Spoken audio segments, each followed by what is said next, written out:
प्राचीन समय की बात है, जब धरती पर धर्म की परीक्षा ली जाती थी।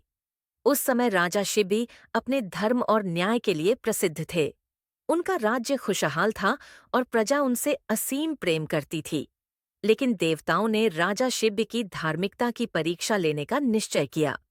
देवताओं इंद्र और अग्नि ने बाज और कबूतर का रूप धारण कर धरती पर उतरने का निर्णय लिया। एक दिन राजा शिबी अपने दरबार में प्रजा की समस्याएं सुन रहे थे।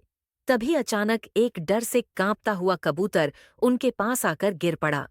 उसकी आंखों में भय और असहायता थी। वह राजा से मदद की भीख मांग रहा था।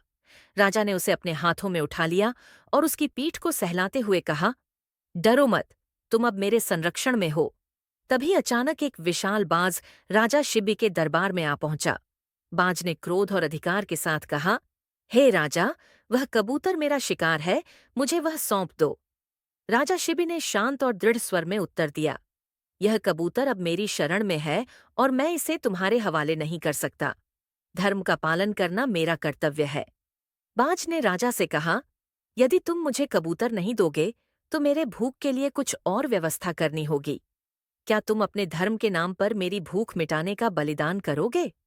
राजा शिबी ने बिना किसी संकोच के कहा, मैं अपने शरीर का मांस देकर तुम्हारी भूख शांत करूंगा, लेकिन इस निर्दोष प्राणी को नहीं सौंपूंगा।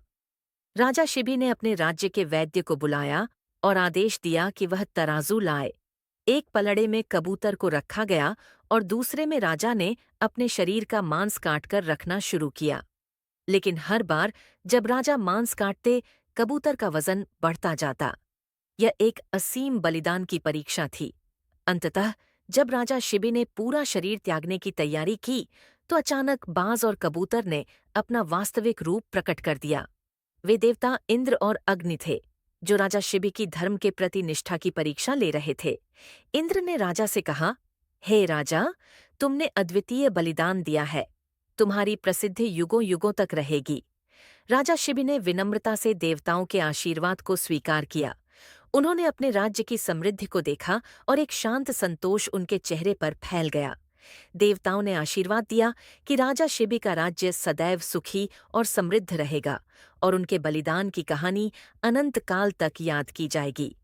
राजा शिबी का यह बलिदान धर्म, साहस और न्याय की एक अद्वितीय मिसाल है। उनकी कहानी सदैव हमें यह सिखाती रहेगी कि सत्य और धर्म का पालन किसी भी परिस्थिति में नहीं छोड़ना चाहिए। उनकी गाथा युगों युगों तक जीवित रहेगी।